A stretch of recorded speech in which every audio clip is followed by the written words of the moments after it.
Bismillahirrahmanirrahim. Assalamualaikum warahmatullahi wabarakatuh. Iwan wa akhwatu fillah yang dirahmati Allah, bersyukur kita kepada Allah, alhamdulillah. Di hari yang penuh berkah ini, di bulan suci Ramadan, bulan yang penuh ampunan, rahmat dan berkah dari Allah, alhamdulillah kita masih diberikan kesempatan oleh Allah untuk bermuajahah lewat media sosial online, mengkaji ajaran Islam yang kemudian kita upayakan untuk kita amalkan dalam kehidupan sehari-hari. Mudah-mudahan keistiqomahan kita dicatat oleh Allah sebagai amal soleh dan menjadi wasilah kita untuk sampai kepada ridhonya. Amin.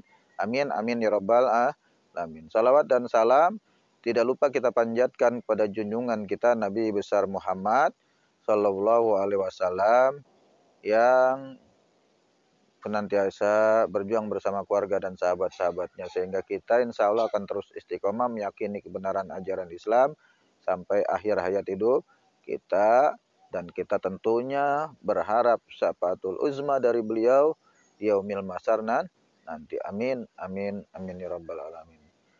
Baik, hari ini di bulan suci Ramadan kita akan coba mengungkap bahasan-bahasan yang ditulis oleh para ulama ya.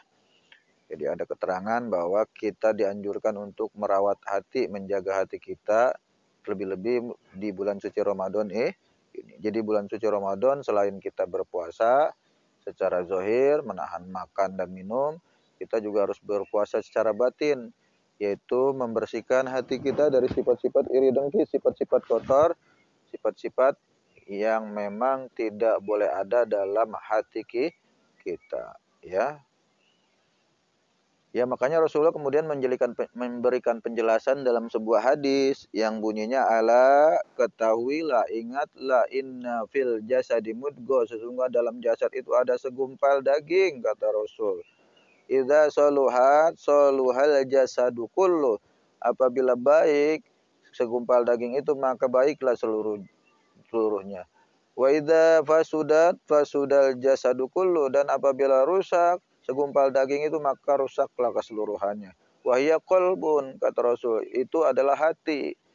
Hati menjadi standar pribadi seseorang itu baik atau tidak. Ketika hati itu bening, hati itu senantiasa berupaya untuk menghindari dari segala bentuk hal-hal negatif, dari yang namanya sombong, dari yang namanya ria, dari yang namanya ujub, dari yang namanya apalagi hasad, iri dengki, dari yang namanya sum'ah, suka nguping pembicaraan orang, ada yang namimah, suka ngadu domba, ada yang gibah, suka ngomongin orang, ada yang fitnah, ya. Itu semua adalah penyakit-penyakit hati yang harus kita upayakan agar jauh-jauh dari hati kita. Ya, karena tadi hati itu yang menentukan sikap tingkah laku seseorang dalam kehidupan sehari-hari.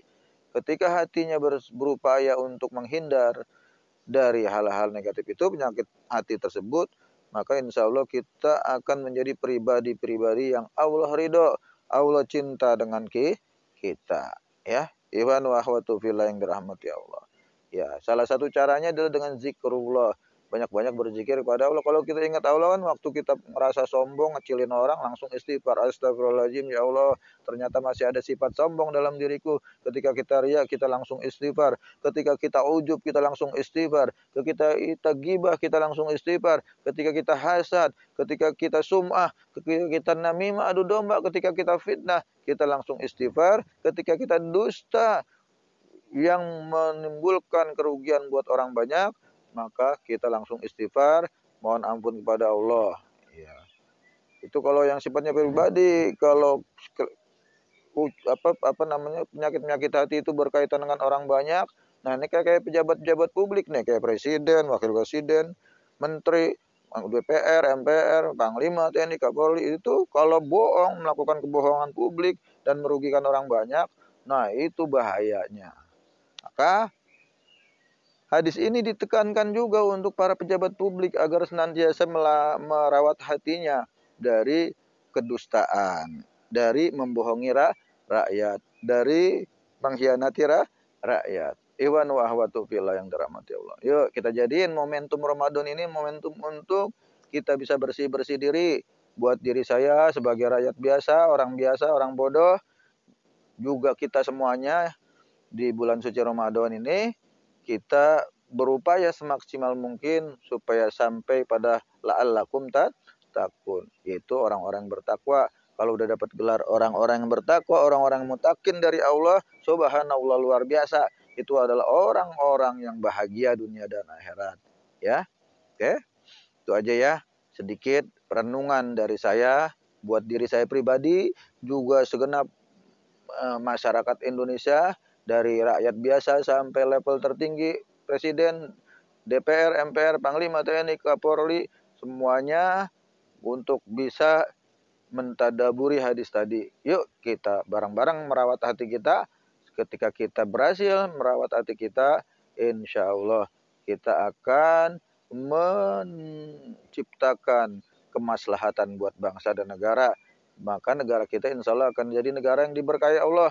Negara yang baldatun toibatun warobun ghafur. Amin. Amin. Amin ya rabbal alamin. Subhanaka Allahumma wa bihamdika asyhadu an la ilaha illa anta astaghfiruka wa atubu ilaik. Assalamualaikum warahmatullahi wabarakatuh.